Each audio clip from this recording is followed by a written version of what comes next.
اقبال کہنے لگے بس 3 کام کر، لمبی نہیں، کوئی لمبی بحث نہیں، کوئی فلسفہ، صرف 3 کام کر، سبق پھر پڑھ صداقت کا، عدالت کا اور شجاعت کا۔ اس شعر کو بھی بعض لوگ غلط پڑھتے ہیں۔ صرف 3 چیزیں، سبق پھر پڑھ صداقت کا، عدالت کا، شجاعت کا، کوئی لمبی بات نہیں۔ ایک تو سچ بولا کر، سچائی کا سبق پڑھایا کر، اور دوسرا عدل کیا کر، اپنی ذات سے شروع کر، اپنے آپ کو قانون کے سامنے پیش کریں۔ آپ کوئی بھی ہیں قانون کے سامنے، کیا رسول پاک علیہ السلام سے بڑھ کر بھی کوئی بڑا عادل ہے؟ لیکن حضور نے تو اپنے ظاہری وصال سے قبر پر منبر پر بیٹھ کر فرمایا تھا، میں اللہ کا بندہ ہوں، رب کی بارگاہ میں حاضر ہونے والا ہوں، کسی کو مجھ سے کوئی تکلیف پہنچی ہو تو بدلہ لے سکتا ہے۔ تو اگر حضور فرماتے ہیں تو کیسے بالا تر ہو گیا؟ اپنی ذات سے ہم انصاف کرنا چاہتے ہیں، پر دوسروں کے لیے اپنی ذات سے عدل شروع کریں، اپنی ذات سے۔ اور تیسرا فرمایا شجاعت کا، بزدلوں والی زندگی نہ گزارو۔ ساری زندگی اسی رٹے میں ہمارا وقت ضائع ہو جاتا ہے، لوگ کیا کہیں گے، لوگ کیا کہیں گے، لوگ کیا کہیں گے، لوگ کیا کہیں گے۔ ایک دوست مجھے پچھلے دن کہنے لگے، وہ میرا دل تو بڑا کرتا ہے کہ اب نہ میں بعض چیزوں سے باہر نکل آؤں، پر لوگ کیا کہیں گے۔ تو میں نے ان سے کہا کہ اگر آپ نے یہ کام نہ کریں، آپ لوگوں کی بات مانیں، تو پھر لوگ آپ کو ولی مان جائیں گے۔ جو کام کسے بادشاہ جو بات بھی تھی ان کی، مطلب اگر آپ نہیں کرتے اور آپ وہی کرتے ہیں جو لوگوں کی رائے ہے، تو پھر ولی اللہ مانیں گے لوگ آپ کو؟ یہ آپ کہتے نہیں، پھر بھی نہیں مانیں گے۔ تو میں کہا پھر لوگوں کو چھڑنا، رب رسول دی سوڑ، کیا بات کرتے آپ؟ آپ دلیر بنے، زندگی شجاعت والی۔ رسول پاک کا مزاج کیا تھا؟ حضرت انس بن مالک رضی اللہ تعالیٰ عنہ ارشاد فرماتے ہیں کہ ایک دن رات کو مدینہ منورہ میں شور کی آواز آئی کسی ایک جانب سے، تو سب لوگ اٹھے اور ایک دوسرے کو اٹھانے لگے، اٹھو اٹھو دیکھو کیا ہوا۔ فرماتے ہیں لوگ جمع ہو رہے تھے، نیزے لا رہے تھے، تلواریں نکال رہے تھے، ہم ابھی تیار ہو رہے تھے، اچانک نظر اٹھی تو اللہ کے رسول علیہ السلام گھوڑے پر بیٹھ کر جدھر ہم جانا چاہ رہے تھے نا، شور والی جگہ، حضور ادھر سے واپس آ رہے تھے، اور فرمانے لگے کوئی بات نہیں ڈرنے والی، میں دیکھ آیا ہوں جانور لڑ پڑے تھے آپس میں، اور نیزہ حضور کے دستے مبارک۔ اقبال کہتے ہیں کچھ نہ کر، تو کہتا ہے کہ پیسے آئیں گے تو میں امام بنوں گا، قیادت کروں گا، تو کہتا ہے میرے پاس بہت بڑا برادری ازم ہو تو آگے بڑھوں گا، نہیں، سبق پھر پڑھ صداقت کا، عدالت کا، شجاعت کا۔ فرمایا رب پتہ تیرے ساتھ کیا کرے گا، لیا جائے گا تجھ سے کام دنیا کی امامت کا، تو امام بنے گا دنیا کا، بس سچ بولنا، عدل کرنا، دلیر رہنا۔ یہ 3 خوبیاں آج پوری امت کو اس کی ضرورت ہے۔ بہت ساری قوموں پر عذاب اس لیے آئے کہ انہوں نے بعض گناہ کیے تھے، لیکن یہ یاد رکھیے گا کہ عذاب ہمیشہ گناہوں کی وجہ سے نہیں آتے، تکلیفیں ہمیشہ گناہوں کی وجہ سے نہیں آتی۔ انسان دکھوں میں، مشکلات میں صرف اپنی غلطیوں کی وجہ سے نہیں الجھتا، بلکہ نبی پاک علیہ السلام نے فرمایا ہے اللہ تعالیٰ کسی بندے کو کوئی درجہ دینا چاہتا ہے،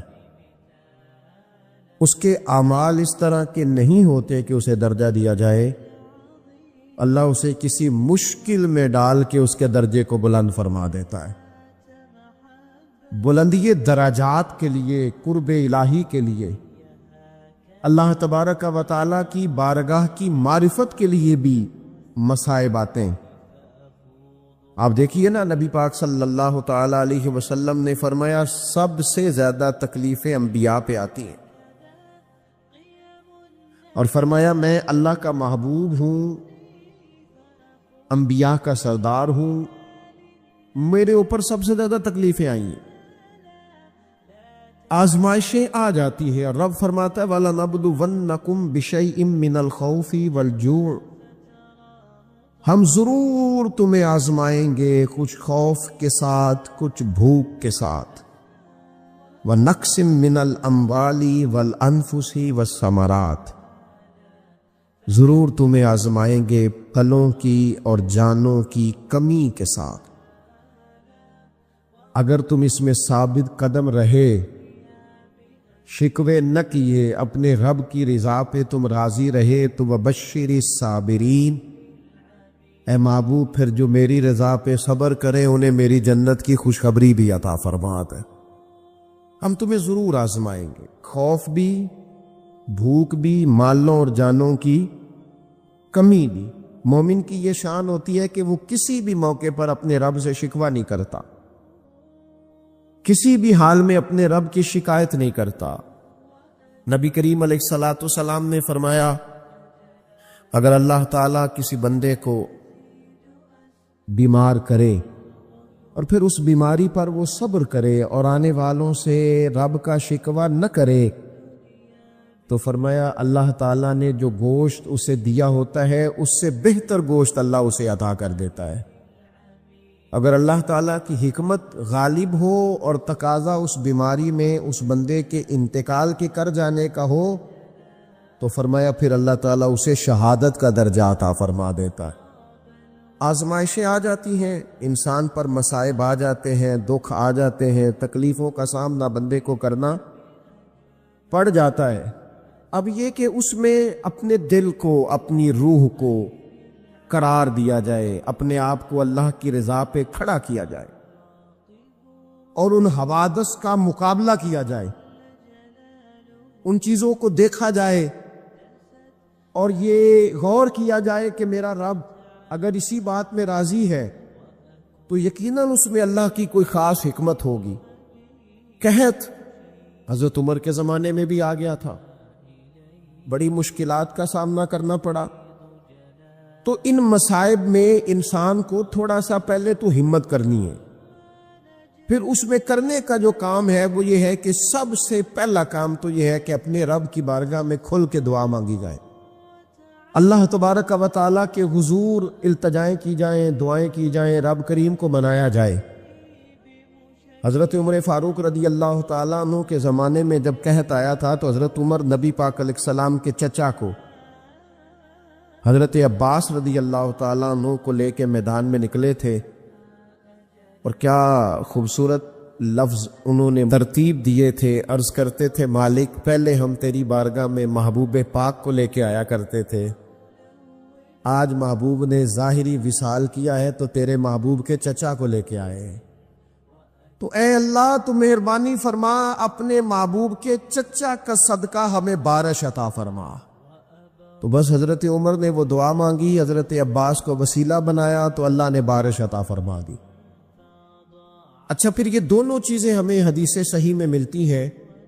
ایک نوجوان نے، ایک شخص نے آ کے حضور کی بارگاہ میں عرض کی یا رسول اللہ بارش نہیں ہوتی، دعا کر دیں، تو نبی پاک نے ہاتھ اٹھائے دعا کے لیے، اتنے ہاتھ بلند کیے کہ بغلوں کی سفیدی نظر آنے لگی۔ وہ کہتے ابھی محبوب کے دستے مبارک پوری طرح چہرے پر پھرے نہیں تھے کہ اللہ نے بارش عطا کر دی۔ پھر پورا ہفتہ بارش ہوتی رہی تو لوگوں کو اب بارش کی کثرت کی وجہ سے بعض مسائل بننے لگے تو وہ پھر حاضر ہوئے، عرض کی یا رسول اللہ دعا فرما دیں، اب تو کچھ مشکلات بڑھنے لگی ہے۔ تو حضور نے پھر ہاتھ اٹھائے کہ اے اللہ اپنا فضل نصیب فرما، مہربانی فرما، کبھی بارش کی ضرورت ہوتی ہے اور کبھی بارشوں کا کثرت سے ہونا وہ تکلیف کا باعث ہو جاتا ہے بعض جگہوں پر۔ تو کہتے پھر حضور نے دعا فرمائی، ابھی چہرے پہ ہاتھ نہیں پھیرے تھے کہ مدینہ منورہ میں بارش ختم ہو گئی۔ تو سب سے پہلا اور ضروری کام ہمارا آج مزاج بن گیا ہے کہ ہم تبصرے کرتے ہیں، سیاست کرتے ہیں، اس پر بیٹھ کر اب ایک اور دور آ گیا ہے، ویڈیو بناتے ہیں، موبائل چلاتے ہیں، جو کہ بہت بڑا امتحان ہے ہمارے لیے کہ صرف 20 منٹ موبائل کو ہاتھ نہ لگائیں، بہت بڑا امتحان ہے۔ ہو سکتا ہے بہت سارے لوگ بڑی تکلیف میں آ جائیں کہ پورے 20 منٹ گزر گئے، اس پہ ویڈیو بنائیں گے، اس پہ کومنٹس کریں گے، اس پہ یہ کام ہم کرتے ہیں۔ حالانکہ اگر کوئی ایسی مشکل آ جائے تو شریعت نے ہمیں یہ سبق دیا کہ پہلے دعا، پہلے اللہ کی بارگاہ میں حاضری۔ اکبر الہ آبادی نے کہا تھا کہ مصیبت میں بھی اب یاد خدا ہم کو نہیں آتی، دعا منہ سے نہ نکلی، جیبوں سے عرضیاں ہی نکلی۔ ہم محکموں میں درخواستیں دیتے ہیں لیکن دعا کی طرف بڑھتے، بڑا خوبصورت کام ہے۔ سب سے پہلے تو یہ کریں کہ وہ جو ہمارے بھائی تکلیف میں ہیں، مجبوری میں ہیں، ان کے لیے اپنے رب کی بارگاہ میں عرض کریں کہ مالک، قدرتوں کا مالک تو تو ہے، ہر چیز تو تیرے دست کرم میں ہے، اور تو کریم اتنا ہے کہ بندوں پہ تو غضب نہیں زیادہ فرماتا، رحمت ہی زیادہ فرماتا ہے، اور تیری رحمت تیرے غضب پر غلبہ رکھتی ہے۔ اس لیے مالک تو کرم فرما، اور یہ جو لوگ ہیں تو انہیں اپنے فضل سے ہی آسانی عطا فرما تاکہ اس مشکل سے نکل آئیں۔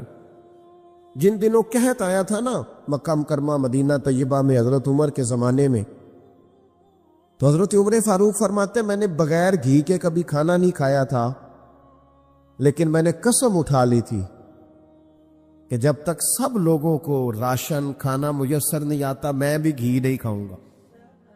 یہ جو اضافی اخراجات ہیں، ایڈوانس گاڑیاں بک کرانا، نئے ماڈل کے موبائل خریدنا، یہ جو ہمارے صرف ناز نخرے ہیں، صرف ان کو تھوڑا سا کلوز کر لو۔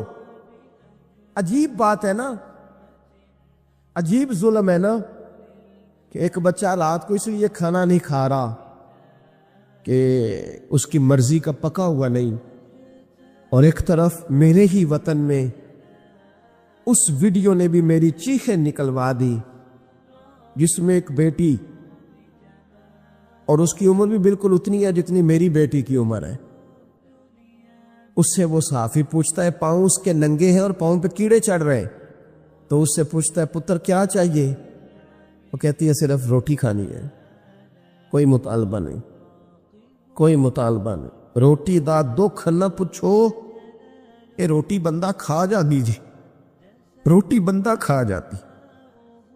اللہ کریم نے فرمایا وَتَعَاوَنُوا عَلَى الْبِرِّ وَالتَّقْوَى، جب تقوی اور پرہیزگاری کا معاملہ ہو تو ایک دوسرے کے ساتھ تعاون کرو، ایک دوسرے کے ساتھ تعاون کرو، ایک دوسرے کا آگے بڑھ کے بازو تھامو، خیر کے کاموں میں ایک دوسرے کی مدد کرو، آگے نکلو۔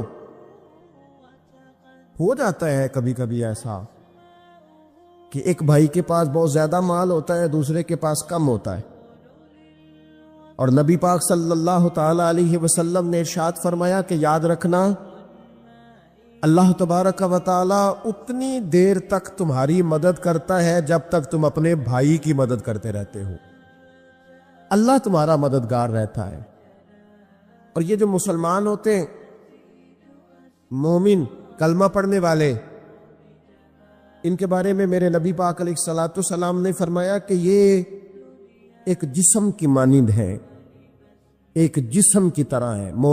مومن ایک جسم کی طرح ہے، جس طرح یہ پورا جسم ہوتا ہے۔ اور حضور نے مثال دے کے بات سمجھائی، فرمایا جسم کا ایک حصہ تکلیف میں ہو نا تو سارا جسم اس کا کرب محسوس کرتا ہے، یعنی درد صرف دانت میں ہے لیکن روٹی کھانے کو دل نہیں کرتا، کسی سے بات کرنے کو دل نہیں کرتا، اٹھ کے باہر جانے کو طبیعت نہیں چاہتی، پورا وجود اس کا کرب، اس کی تکلیف محسوس کرتا ہے۔ فرمایا جس طرح ایک جسم کے ایک حصے کو تکلیف ہو، آپ مجھے بتائیے نا، آپ کے دانت میں تکلیف ہے تو کیا کبھی آپ کے دماغ نے کہا ہے کہ ڈاکٹر کے پاس نہیں جانا؟ پیروں نے کہا ہے میں نے نہیں چل کے جانا، یہ تو مسئلہ صرف اور صرف دانت کا ہے، دانت جانے، اس کا کام جانے؟ ایسا ہوتا نہیں۔ دانت میں تکلیف ہوتی ہے تو ذہن منصوبہ بندی کرتا ہے، وہ کہتا ہے یار یہ پتہ کرو دانت کا ڈاکٹر کہاں بیٹھتا ہے۔ پھر آپ کی زبان ہلتی ہے، معلومات کرتی ہے، پھر آپ کے پیر چل کے وہاں جاتے، اور پھر آپ اپنے دل سے ما فی ضمیر وہاں بیان کرتے، پھر آپ اپنا کمایا ہوا سرمایہ خرچ کرتے ہیں۔ بھئی ایک دانت کو تکلیف ہے تو رہنے دو، سارے جسم کو کام میں کیوں لگایا ہے؟ تو معنی یہ ہے کہ جب جسم کا ایک حصہ تکلیف میں ہو، باقی سارے سپورٹ کرتے تاکہ وہ ٹھیک ہو جائے۔ تو حضور نے فرمایا میرے سارے مومن ایک جسم کی طرح، سارے مکے سے ہجرت کر کے مدینے آئے، گھر بار پیچھے رہ گئے، جائیدادیں پیچھے رہ گئیں، کاروبار پیچھے رہ گئے، حضور نے فرمایا تم بھائی ہو۔ لیکن وہ صحابہ تھے نا، انہوں نے بھائی بھائی اپنے آپ کو صرف تقریروں میں نہیں سمجھا تھا، انہوں نے اپنے آپ کو بھائی بھائی صرف محفلوں کے نعروں میں نہیں سمجھا تھا، انہوں نے اپنے آپ کو بھائی بھائی صرف ادیب شاعر کی شاعری میں نہیں سمجھا تھا، وہ من سے ان کی آوازیں آتی تھی ہم سچ مچ کے بھائی ہیں، انہوں نے طے کر لیا تھا کہ ہم بھائی ہیں۔ لہذا جب حضور نے کہا نا اب تمہارے بھائی وہاں سے ہجرت کر کے آئے ہیں تو ان کی مدد کرو، تو پھر انہوں نے صحیح والا بھائی سمجھا، دھاگا رکھ کے اپنا گھر تقسیم کر کے آدھا اپنے بھائی کو دیا، کاروبار بانٹ کے اپنے بھائی کو دیا، جس کے پاس 4 اونٹ تھے اس نے 2 اپنے بھائی کو دے دیے، چلتے کاروباروں میں بھائیوں کو شریک بنا لیا، انہوں نے انہیں اس طرح کر کے رکھا کہ پھر وہ جو مہاجر تھے وہ مہاجر رہے ہی نہیں، انہیں یوں لگا کہ ہم تو ایک گھر سے اپنے دوسرے گھر میں شفٹ ہوئے، انہیں کسی جگہ بھی کوئی تکلیف نہیں آئی۔ لیکن امیر آدمی غریب کو بھائی سمجھنے کو تیار ہوتا نہیں، تگڑا بندہ چھوٹے کے قریب جانے کے لیے راضی ہوتا نہیں، جب تک وہ خاص ذہن نہ بنے جو ذہن ہمیں رسول پاک صلی اللہ علیہ وسلم نے عطا کیا، اتنی دیر تک انسان اس مقام تک پہنچ نہیں سکتا جہاں وہ اپنے بھائی کے لیے خیر کا معاملہ کرے۔ تو ایک تو یہ کہ ہمیں آگے بڑھنا چاہیے، ان لوگوں کو اپنا بھائی جاننا چاہیے۔ چوتھی بات، اسلام کے اندر نا ہر ذی روح کے ساتھ نیکی کرنے کا اجر ہے، ہر تر جگر والے کے ساتھ نیکی کرنے کا ثواب ہے اسلام کے اندر۔ جو تر جگر رکھتا ہے، جس کے وجود میں روح ہے، اس سے نیکی کرے اجر ملے گا، صحیح حدیث میں موجود ہے نا۔ اور میرا خیال ہے آپ سب کو وہ حدیث آتی ہے کہ نبی پاک علیہ السلام نے فرمایا کہ ساری زندگی گناہ کرنے والی عورت نے کتے کو پانی پلایا تھا تو رب نے بخشش فرما دی۔ کتا حلال جانور بھی نہیں، کتے کو پانی پلایا، ساری زندگی کے گناہ تھے، اللہ نے معاف کر دیا۔ کوئی بھی تر جگر والا ہو، آپ مجھے بتائیے ایک کتے کو پانی پلانے سے رب معاف کرتا ہے، تو اگر وہ کسی انسان کی خدمت کرے، اور نیرا انسان نہیں مسلمان، اور نیرا مسلمان نہیں مدینے والے کا غلام، رسول اللہ کا کلمہ پڑھنے والا، اس کے ساتھ نیکی کرنے سے اللہ کتنا اجر عطا فرمائے گا۔ تو عزیز بھائی، مخلوق خدا سے جب لوگ پیار کرتے ہیں، جب لوگ محبت کرتے ہیں، اور جب ہمارے دل نرم، ہمیں نا مادہ پرست بنایا گیا ہے کچھ عرصے سے، ہمارا ذہن بنا دیا ہے، اور یہ ڈھیر سارے لوگ ہیں جو تقسیم کرتے ہیں ذہنوں کو، ڈھیر سارے لوگ، اس میں بعض مذہبی لوگ بھی شامل ہیں الا ماشاءاللہ، جو ذہن تقسیم کرتے ہیں، چھوٹی چھوٹی اپنے لالچ کے لیے لوگوں کو ایک دوسرے سے دور کرتے ہیں۔ یہ تقسیم کار ہمارا عام حصہ ہے، عام جز ہے۔ یاد رکھنا، جب قومیں مادہ پرست ہو جاتی ہیں نا، جب وہ ہر چیز کو پیسے میں تولتی ہیں اور پہلے اپنا نفع دیکھتی ہیں، پھر وہ معاشرہ انسانوں کا معاشرہ نہیں رہتا، وہ تاجروں کا معاشرہ ہوتا ہے۔ وہاں ہر چیز سیل ہوتی ہے، بیچی جاتی ہے۔ دوستو، قلبی طور پر جب دلوں میں گنجائش ہوتی ہے، جب ہمارے دلوں میں وسعت ہوتی ہے، جب ہمیں پیار کرنا آتا ہے، 2 آدمیوں کا کھانا 3 آدمی کھا سکتے ہیں، شرط یہ ہے کہ وہ تیسرے کو بٹھانے کی وسعت رکھتے ہوں۔ یہ اللہ تعالیٰ نے نیکیاں کرنے والوں کی حوصلہ افزائی فرمائی ہے کہ اگر تم نیکی کرو گے، اگر تم جذبہ دکھاؤ گے، اگر تم خیر میں آگے بڑھو گے، تو پھر یاد رکھنا تمہاری قدر بھی کی جائے گی، پھر تمہارا اعزاز بھی ہوگا، پھر تمہارے لیے اضافی نمبر بھی ہوں گے، تمہاری قدر و منزلت پھر انفرادی ہوگی۔ میرے عزیز، حوصلہ افزائی زندگی میں بڑی ضروری ہوتی ہے۔ حوصلہ شکنی بھی بڑی ضروری ہوتی ہے. کوئی غلط کام کرے تو اس کی حوصلہ شکنی کریں، اس کو منع کریں. وہ شخص اچھا بھلا ہے اور جان بوجھ کر بھیک مانگتا ہے تو اسے بالکل نہ دے، اس کی حوصلہ شکنی کرے تاکہ اسے کام کاج کی عادت پڑے. لیکن اگر کوئی خیر کا کام کرتا ہے، کوئی اچھا کام کرتا ہے، کوئی بہترین عمل کرتا ہے تو اس کی حوصلہ افزائی کرے. جیسے اللہ نے جگہ جگہ قرآن مجید میں ایمان والوں کی حوصلہ افزائی فرمائی ہے. ہم دونوں معاملات کے اندر کمزور ہوتے جا رہے ہیں. حوصلہ شکنی بھی نہیں کرتے، بزدل ہوتے ہیں، کیونکہ حوصلہ شکنی کرنے والوں کو لوگ برا کہتے ہیں. حوصلہ افزائی بھی نہیں کرتے کیونکہ کنجوس ہوتے ہیں، الا ماشاء اللہ. حوصلہ شکنی کریں، پتہ چلے آپ طاقتور ہیں، بزدل نہیں ہیں. حوصلہ افزائی کریں، پتہ چلے کہ آپ سخی ہیں، کنجوس نہیں ہیں. یہ جو حوصلہ افزائی ہے نا، یہ نکمے آدمی کو بھی کام کا بنا دیتی ہے. اس کو بار بار کہنا تو بڑا باصلاحیت ہے، تو نے کر جانا. لیکن حوصلہ شکنی، بچہ فیل ہو گیا، یہ ابھی گزشتہ دنوں رزلٹ آیا میٹرک کا، تو وہ اس نے چھلانگ لگا دی پانی میں اور خودکشی کر لی. تو جب لوگوں نے تھوڑی ریسرچ کی، تحقیق کی، تو پتہ چلا کہ گھر کا ماحول بڑا گھٹن والا ہے. وہ اس گھر کا رہنے والا ہے جہاں کہا جاتا ہے کہ تسی نہیں کدی کامیاب ہو سکتے.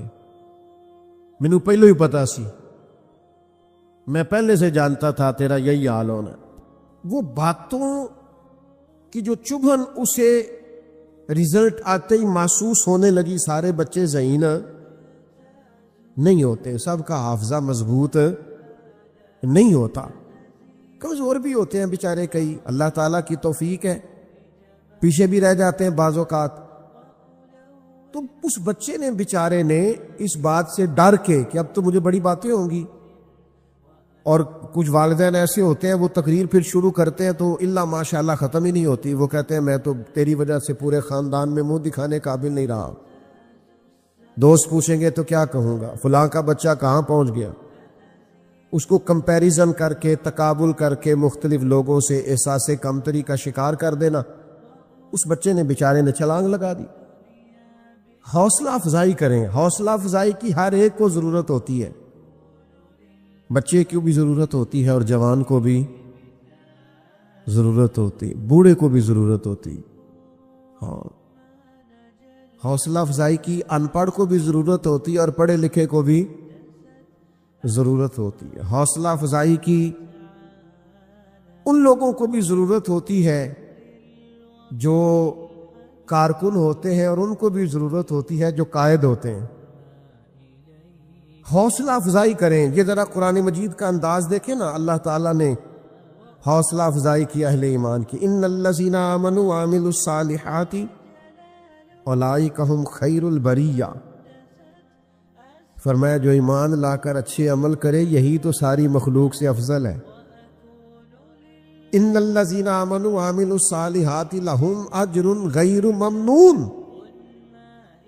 فرمایا جو ایمان لا کے اچھے عمل کرے گا میں تمہیں ایسا اجر دوں گا، ایسا اجر دوں گا، ایسا اجر دوں گا جو کبھی ختم ہی نہیں ہوگا. لہم اجر غیر ممنون. اور یہ سورہ والتین میں بھی ہے، لہم اجر غیر ممنون، ایسا اجر دوں گا جو کبھی ختم. تو یا اللہ سارا قیامت میں ملے گا. فرمایا نہیں، ان الذین آمنوا وعملوا الصالحات سیجعل لهم الرحمن ودا. جو ایمان لانے کے بعد اچھے عمل کرے گا نا، رحمان لوگوں کے دلوں میں اس کی محبت پیدا فرما دے. کیسی کیسی حوصلہ افزائی قرآن نے کی، کس کس طرح سے اللہ تعالیٰ نے اپنے بندوں کی توجہ دلائی، کس کس طرح مالک کریم نے نوازا. قل یا عبادی الذین اسرفوا علی انفسہم لا تقنطوا من رحمت اللہ. محبوب میرے ان بندوں سے کہہ دو جنہوں نے اپنی جانوں پہ ظلم کیا ہے، جن سے گناہ ہو گیا ہے، غلطیاں ہو گئی ہیں، ان سے کہہ دو لا تقنطوا من رحمت اللہ، اپنے رب کی رحمت سے مایوس نہ ہو۔ یا اللہ تو کیا دے گا؟ فرمایا ان اللہ یغفر الذنوب جمیعا، اللہ ان کے سارے گناہ معاف فرما دے گا۔ ان سے کہو اپنے رب سے کی رحمت سے مایوس۔ کیسی کیسی تسلیاں ہیں، کیسا کیسا کمال ہے، کیسا انداز ہے کریمانہ، لیکن ہمارے ہاں تسلی دینے کا مزاج، حوصلہ افزائی کرنے کی طبیعت ہی نہیں ہوتی، ہمارا خیال ہی نہیں ہوتا، ہم اس طرف غور ہی نہیں کرتے کہ تھپکی دینا کتنا کوئی کمال کام ہے، حوصلہ افزائی کرنا کتنا کوئی بڑا کام ہے۔ صرف کالج یونیورسٹی میں ہی نہیں، دینی مدرسوں میں بھی حوصلہ شکنی کی جاتی، طالب علم سے غلطیاں ہوتی ہیں، طلباء سے کمزوریاں رہ جاتی ہیں، اس کا مطلب یہ نہیں ہوتا کہ اس کی جگہ جگہ انسلٹ کی جائے۔ کوئی بڑی عمر میں آ کے مدرسے داخل ہو گیا تو اس کو کہتے ہیں اپنی عمر دیکھ اور کام دیکھ۔ آپ کیا بات کرتے ہیں؟ کون سی ایسی عمر ہے جس میں انسان فرشتہ ہو جاتا ہے؟ عجیب انفرادیت ہے لوگوں کی، اور عجیب رنگ ہے بات کرنے کا۔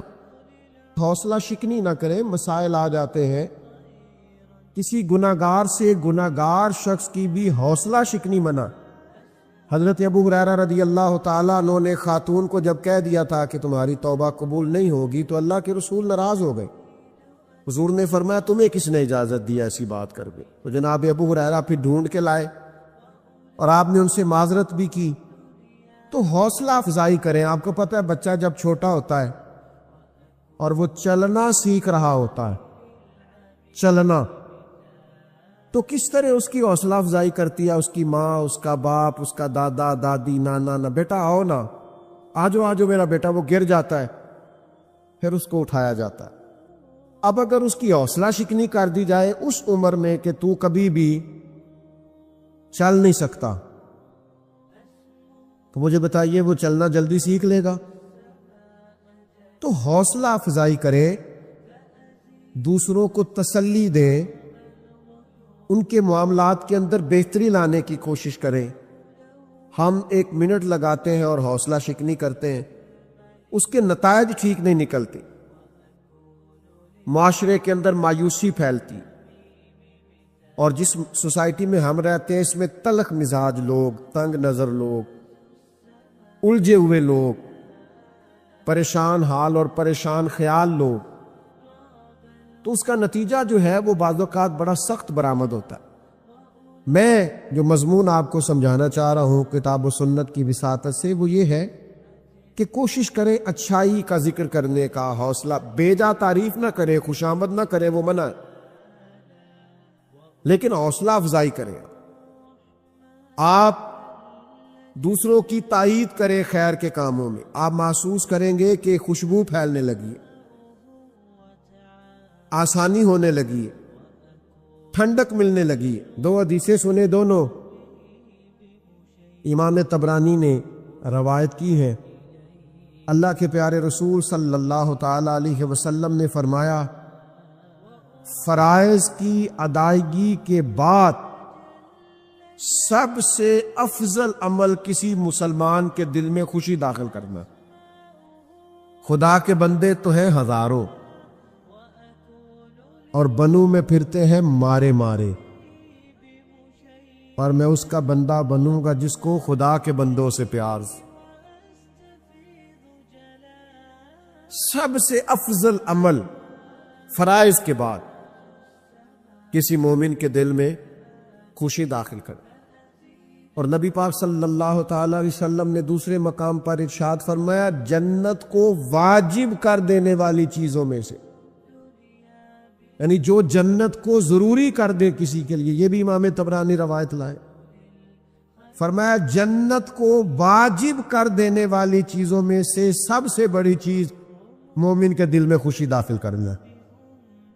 اچھی طرح سمجھ لیں کہ حوصلہ افزائی جب آپ کریں گے، کسی کے دل کو خوش کریں گے، کسی کی طبیعت کو ڈھارس پہنچے گی، آپ محسوس کریں گے کہ وہ شخص آپ کی وجہ سے توانا ہو گیا، اللہ کے رسول صلی اللہ تعالی علیہ وسلم نا ہمیشہ حوصلہ افزائی کرتے. حضرت سعد بن ابی وقاص بڑے بیمار ہو گئے. تو ہمارے ہاں بھی لوگ تیمارداری کرنے آتے ہیں تو کہتے ہیں اوہو آپ تو بڑے کمزور ہو گئے، اوہو بڑا مسئلہ ہو گیا. وہ بیچارہ اور کمزور ہو جاتا. سرکار تشریف لائے تو حضرت سعد بن ابی وقاص رضی اللہ تعالیٰ عنہ عرض گزار ہوئے، یا رسول اللہ صلی اللہ تعالی علیہ وسلم، مجھے لگتا ہے اس بیماری سے بچوں گا نہیں. میری ایک ہی بیٹی ہے، میں وصیت کرنا چاہتا ہوں اپنے مال کی.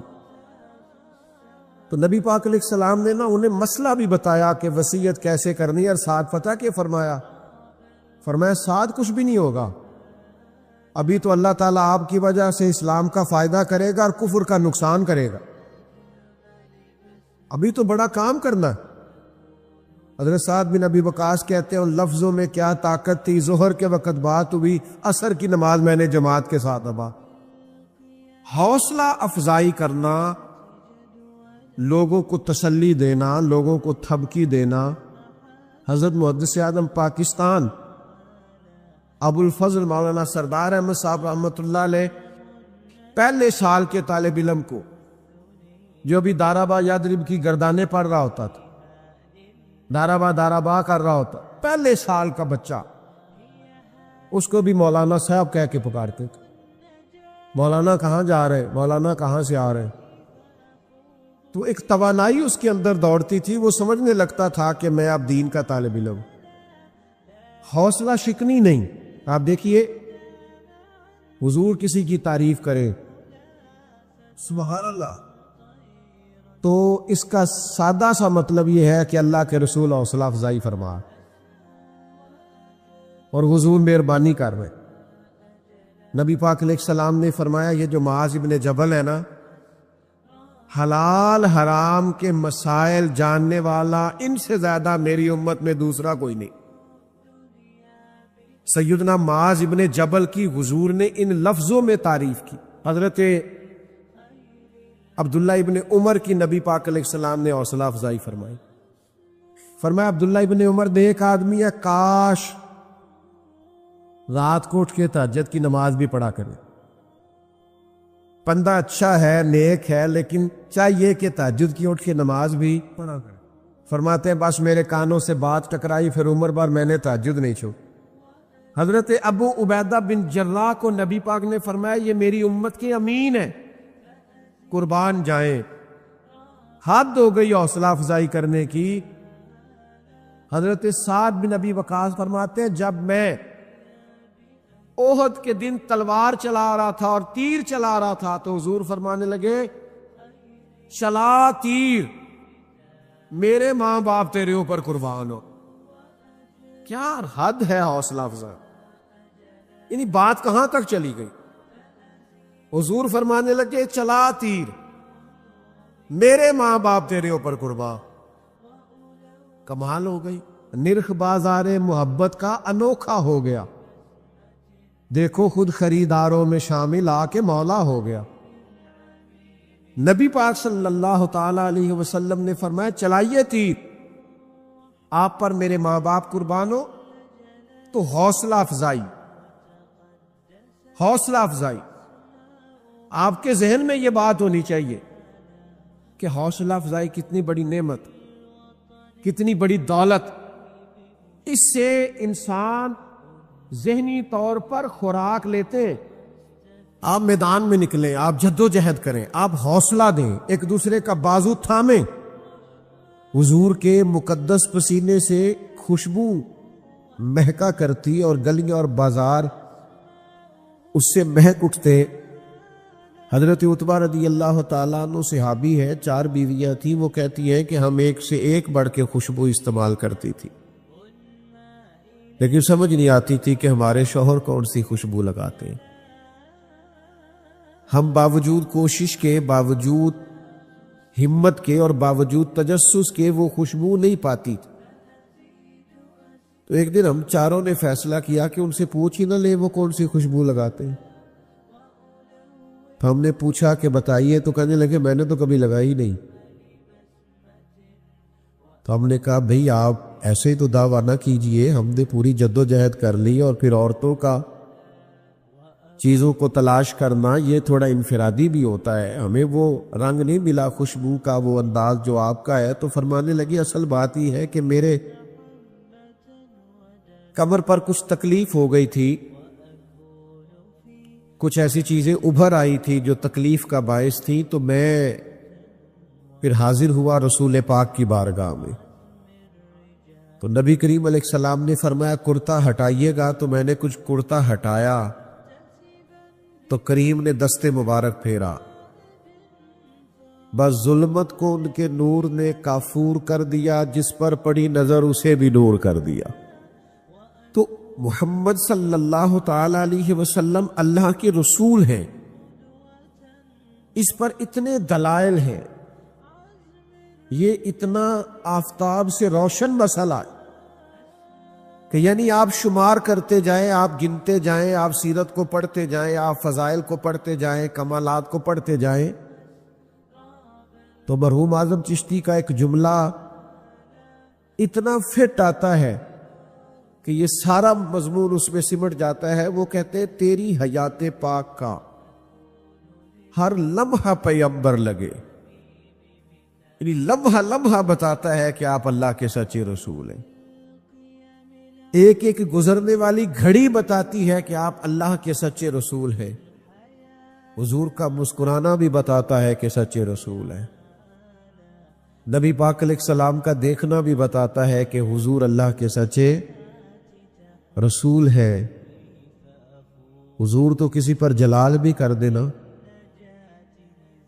تو بھی پتہ چلتا ہے اللہ کے سچے رسول ہیں۔ یعنی حضور علیہ السلام کھانا تناول فرمائیں یا آرام فرمائیں، آپ ذرا یہ انوکھا پن ملاحظہ فرمائیے گا، یہ انداز ذرا دیکھیے گا کہ ایک صحابی نے آ کے عرض کی یا رسول اللہ صلی اللہ تعالی علیہ وسلم میری بیٹی کی شادی ہے تو خوشبو کی بڑی ضرورت ہے، تو مہربانی فرمائے کرم نوازی کریں۔ عرب شریف کے اندر خوشبو بڑی مہنگی ہوتی تھی، آج بھی وہاں خوشبو بڑی مہنگی ہے اور خوشبو کا استعمال بھی بہت زیادہ ہے۔ تو اس صحابی نے آ کے عرض کی یا رسول اللہ صلی اللہ تعالی علیہ وسلم خوشبو مل جائے، میری بیٹی کی شادی ہے۔ تو حضور علیہ السلام نے فرمایا ایک لکڑی لے آؤ اور ایک بوتل، ایک شیشی لے آؤ۔ وہ لے کے آئے تو محبوب نے نا لکڑی کے ساتھ اپنا پسینہ تیری حیات پاک کا ہر لمحہ پیغمبر لگے، حضور نے وہ پسینہ مبارک اتار کے اس شیشی میں ڈال دیا، فرمایا جا جا کے استعمال کر، اللہ تبارک و تعالی بہترین خوشبو عطا کرے گے۔ حضور علیہ السلام کا سارا وجود نور، یعنی ہمارے ہاں کسی آدمی کے منہ سے تھوک نکلے یا لعاب نکلے تو لوگ اس سے گھن محسوس کرتے ہیں، جگہ جگہ لکھا ہوتا ہے تھوکنا منع ہے، لیکن نبی کریم اگر لعاب دہن لگا دینا مولا علی کی آنکھوں پر تو شیر خدا فرماتے ہیں مجھے پہلے سے بھی زیادہ بہترین نظر آنا شروع ہو جاتا ہے۔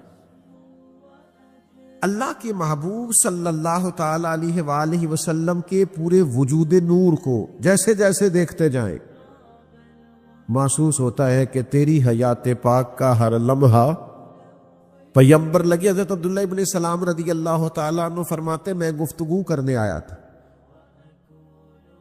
حضور علیہ السلام کے دین کے بارے میں کچھ معلومات کرنے آیا تھا، اور میں تورات کو پڑھنے والا تھا، اہل یہود کے علماء میں سے آپ کا شمار ہوتا تھا، اپنے کچھ لوگوں کے ساتھ آئے۔ فرماتے نبی کریم صلی اللہ تعالی علیہ وسلم اونٹنی پر تشریف فرما تھے اور صلہ رحمی کے متعلق کچھ گفتگو کر رہے تھے۔ میں نے حضور کی گفتگو سنی۔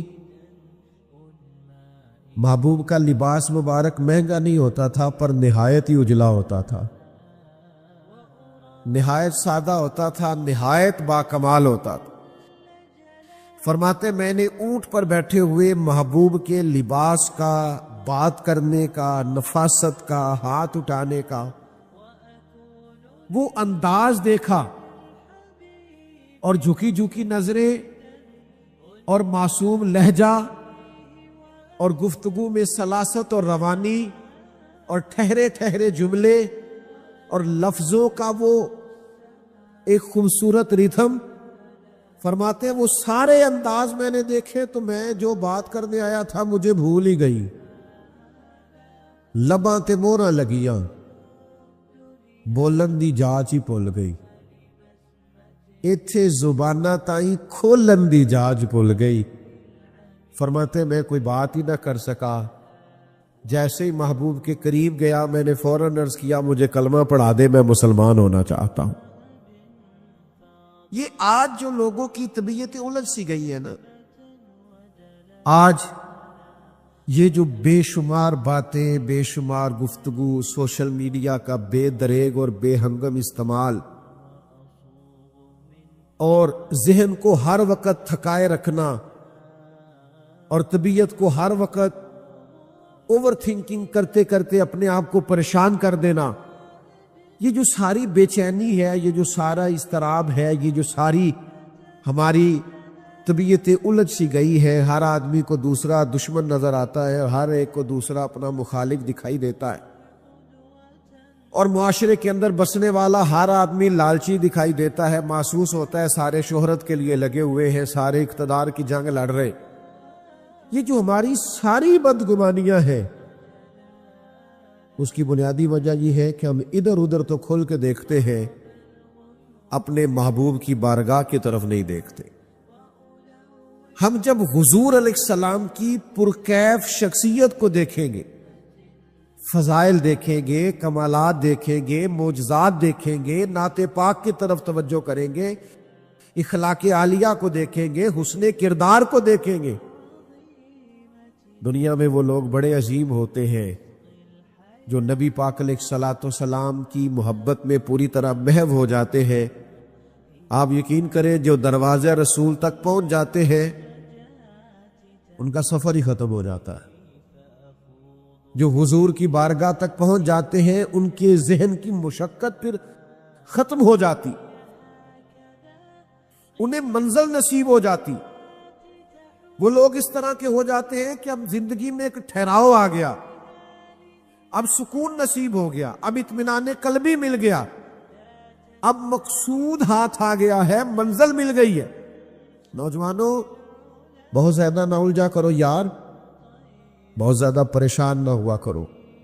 جب دل بڑا گھبرا جائے نا تو اپنے نبی پاک کی سیرت کو پڑھا کرو، حضور کے احوال شریفہ کا مطالعہ کیا کرو، ان کے حسن کی بات دیکھا کرو، جمال کی بات دیکھا کرو، کمال کی بات دیکھا کرو، محبوب کے بانٹنے کا انداز دیکھا کرو، نوازنے کا انداز دیکھا کرو، نبی پاک کا دشمنوں کو معاف کرنے کا رنگ دیکھا کرو، حضور کا عطا کر دینے کا انداز دیکھا کرو۔ معاشرے میں، سوسائٹی میں ہر طرف بے راہ روی ہے، سارے دشمن ہیں، لیکن محبوب تبلیغ بھی اطمینان سے کرتے ہیں، ان کو دعوت توحید بھی مطمئن ہو کے دیتے ہیں، اور جب ان کے لیے دعا کرتے ہیں تو پھر بھی پوری دل جمی کے ساتھ دعا کرتے ہیں۔ یہ خاص ٹھہراؤ آپ کو حضور کی بارگاہ تک جانے میں ملے گا۔ ہم نا رسمی سی محفل کرتے ہیں، رسمی سا میلاد، رسمی سا معراج، رسمی سی سیرت، رسمی سی باتیں، وہ جو خاص ایک کیفیت ہوتی ہے نا امتی کی پوری طرح محبوب کے قدموں سے جڑ جانا، یہ والہانہ پن کبھی ملے نا، والہانہ پن، یعنی حضرت طلحہ بن برا رضی اللہ تعالیٰ عنہ کی نبی کریم سے ملاقات ہوئی، حضور سے ملے اچانک، اور دوڑ کے جا کے نا تو نبی پاک کے قدموں سے لپٹ گئے، اور پھر لپٹے ہیں اور والہانہ انداز ہے اور وارفتگی دکھا رہے ہیں اور عشق کا مظاہرہ کر رہے، اور پھر اسی درد اور تڑپ میں عرض کرنے لگے حضور مجھے کوئی حکم کرے میں فوراً تعمیل ارشاد کروں، کچھ فرما دے۔ یہ والہانہ پن، یعنی کبھی آپ بڑے بے چین ہو تو کہیں یار کھولو سیرت کی کتاب، اپنے نبی کا کوئی ذکر پڑھتے ہیں، کھولو فلاں آدمی کو سنے جو حضور کے عشق کی بات کرتا، آؤ کوئی نعت پاک کا نغمہ چھیڑ دے جو ہمارے دلوں کو ٹھنڈا کرے، آؤ کوئی قرب پائے حضور کے دروازے نور کی طرف سفر کرے۔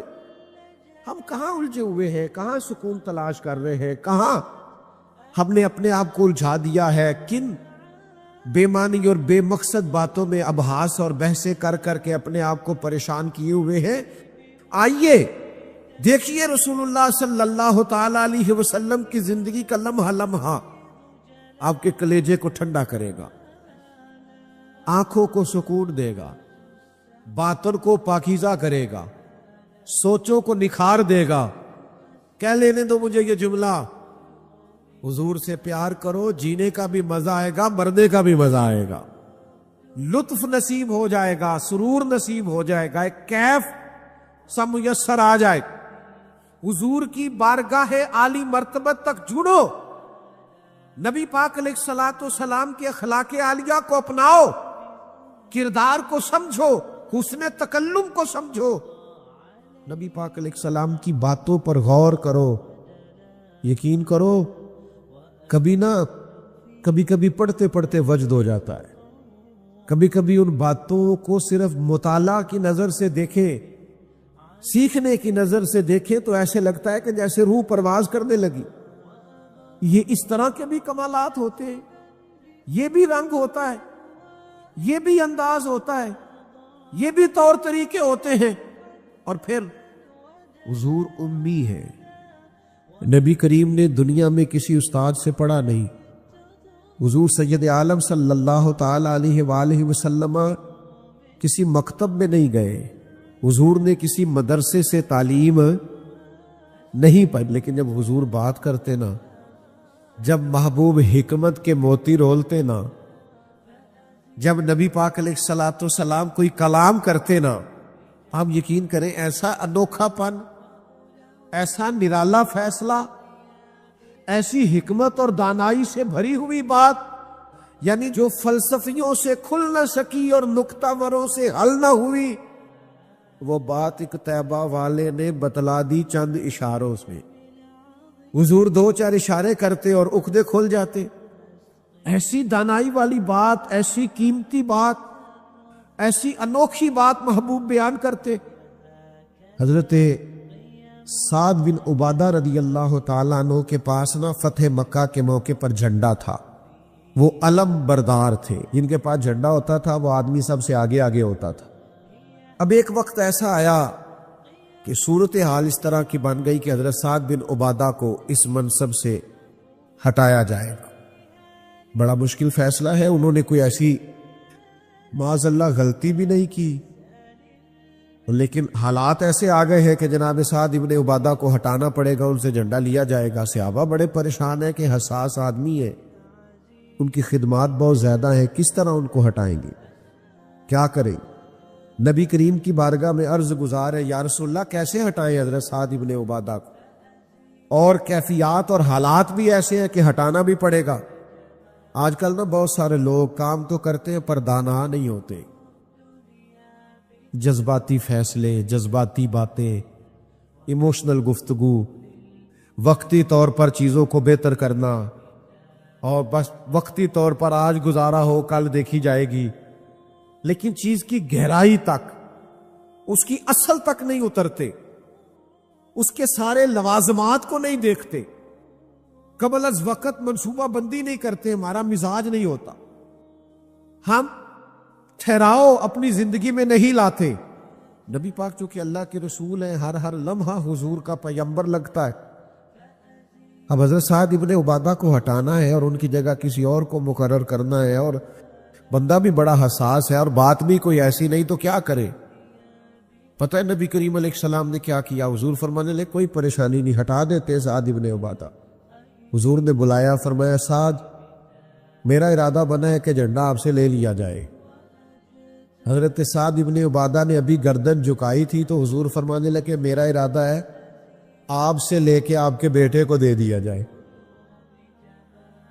جو فلسفیوں سے کھل نہ سکا، جو نکتہ وروں سے حل نہ ہوا، وہ راز ایک طیبہ والوں نے بتلا دیا چند اشاروں میں، اور تیرے آگے ہیں یوں دبے لچے فصحاء عرب کے بڑے بڑے، کوئی جانے منہ میں زبان نہیں بلکہ جسم میں جان نہیں. ایسا کمال فیصلہ، ایسا انوکھا فیصلہ. اچھا جس فیصلے سے وہ پریشان ہو سکتے تھے نا کہ مجھے ہٹایا جا رہا ہے، جب انہیں پتا چلا نا کہ میری جگہ پہ میرا بیٹا آ رہا ہے، وہ اتنا خوش اپنے جھنڈا اٹھانے پہ نہیں تھے جتنا اپنے بیٹے کے جھنڈا اٹھانے پہ راضی ہو گئے. ان کی طبیعت مچل گئی. نبی پاک صلی اللہ تعالی علیہ وسلم کے پیغمبر ہونے پر، نبی ہونے، ایسے دلائل، ایسے کم، آپ جس زاویے سے دیکھیں ششدر رہ جائے گے، حیران رہ جائیں گے، پیار ہو جائے گا. کچھ ایسے مصنفین بھی گزرے ہیں معاذ اللہ ثم معاذ اللہ، یہ مسلمان نہیں تھے، غیر تھے، کلمہ نہیں پڑھتے تھے.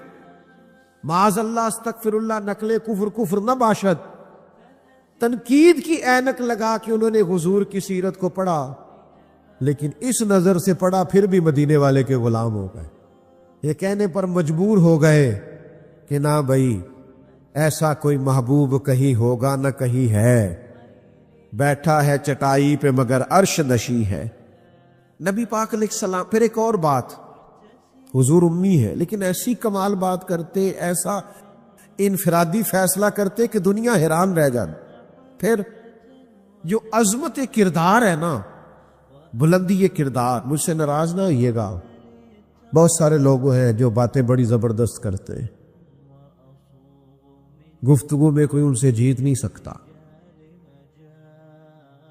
ان کا لب و لہجہ ایسا ہوتا ہے کہ شاید کسی بڑے سے بڑے عالم فاضل کو بھی بولنے نہ دے، لیکن عمل کی باری آتی ہے تو کمزور ہوتے ہیں. باتیں بیسیوں آتی ہیں، درجنوں آتی ہیں، نماز کا ٹائم ہوتا ہے تو بہانے بازی کرتے ہیں، وہ میرے کپڑے نہیں ٹھیک، بس دعا کرے انشاءاللہ شروع کر دوں گا، کہانیاں سناتے. کیوں اتنے بولے بنتے ہیں؟ ہمیں سمجھ آتی ہے کہ آپ گفتار کے غازی ہیں، آپ باتوں میں صرف ساری چیزیں سیدھی رکھتے ہیں، آپ اس جگہ پہنچ ہی نہیں پا رہے. عمل، کردار، یہ بھی ایک مبلغ ہوتا ہے. آپ کا کردار بھی تبلیغ کرتا ہے، آپ کا لب و لہجہ بھی. حضرت امام جعفر صادق رضی اللہ تعالیٰ عنہ سے ایک شخص نے کہا تھا میں دین کی تبلیغ کرنا چاہتا ہوں، مجھے بتایا کیا کروں. تو امام جعفر صادق رضی اللہ تعالیٰ عنہ فرمانے لگے دین کی تبلیغ کرنی ہے تو بڑا آسان نسخہ ہے، دین پہ عمل کرنا شروع کر دیں، تبلیغ ہونی شروع ہو جائے گی. لیکن ہم نا عمل کی دنیا میں بڑے کمزور ہوتے ہیں. قربان جائے، حضور علیہ الصلوۃ والسلام نے جس معاشرے میں آنکھ کھولی تھی وہ جہلا کا معاشرہ تھا، ظلم تھا، ستم تھا، بربریت تھی. ان لوگوں کی سوچیں، ان کی باتیں، ان کا ظالمانہ مزاج بڑا انوکھا تھا. لیکن کمال کی بات ہے نا، چاروں جانب لوگوں کا مزاج ظالمانہ تھا، لیکن محبوب کو اللہ نے رحمت بنا کے بھیجا.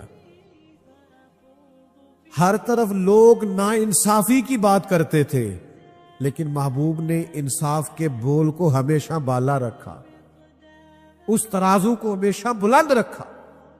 ہر طرف لوگ حق کھا جاتے تھے، لیکن محبوب نے فرمایا حق کھایا نہیں جائے گا، حق دلایا جائے گا.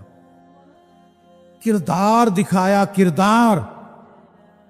وہ جو تیری جان کے دشمن ہے وہ بھی کہتے ہیں، وہ جو تیری جان کے دشمن ہیں وہ بھی کہتے ہیں امین تو ہے، صداقت کی آبرو تو ہے. دشمن بھی کہتے ہیں سچے تو بہرحال ہیں، امانت دار تو بہرحال ہیں، غلط بات تو بہرحال نہیں کرتے. یعنی دشمن بھی اگر اٹھ کے گواہی دے کہ اگر کسی نے کمال دیکھنا ہے تو عاملہ کے لال کو جا کے دیکھو، اگر کسی نے انصاف دیکھنا ہے، اگر کسی نے دھرتی پہ حسن دیکھنا ہے تو عبداللہ کے در یتیم کو دیکھو. او بھائی آپ سمجھے نا، عظمت کردار کے وہ موتی جو حضور نے عطا کی.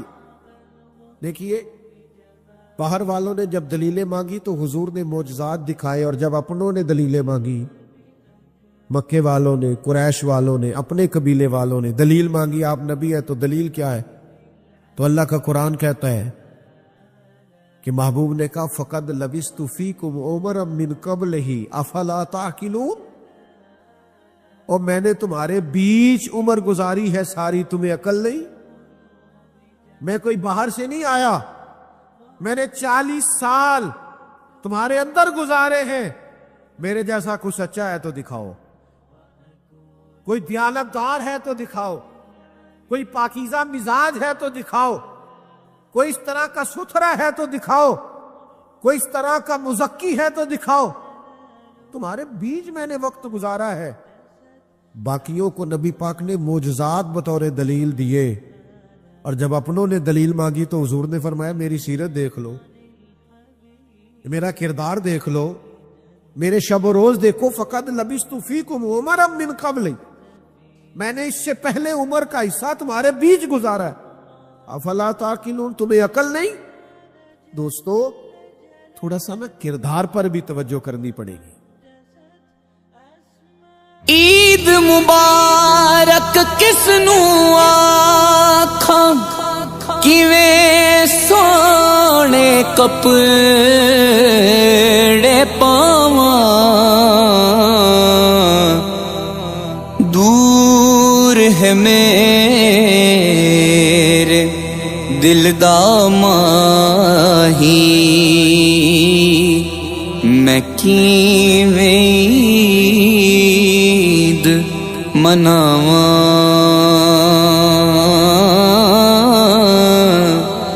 دور ہے میرے دل دا ماہی، میں کیویں عید مناواں۔ ماں پیو نال جگ تے خوشیاں، تے انہاں دیاں کیا باتاں، ماں پیو باج لنگ دیاں نہیں، عیداں تے شب راتاں، ماں پیو باج لنگ دیاں نہیں،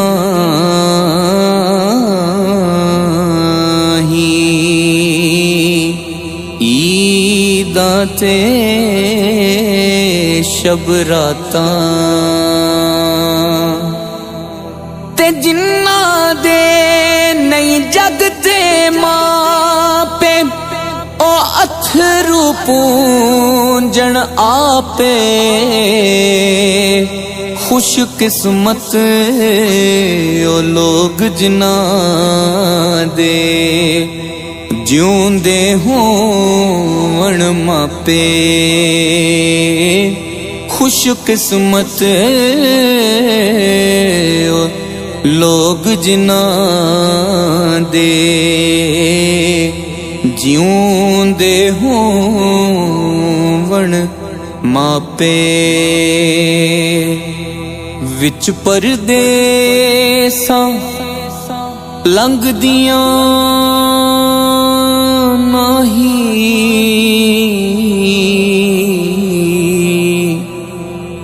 عیداں تے شب راتاں، وچ پردیساں لنگ دیاں نہیں، عیداں تے شب راتاں آندیاں نے جد کلیاں سانوں، وطن دیاں جد یاداں آندیاں نے، ہائے کلیاں سانوں۔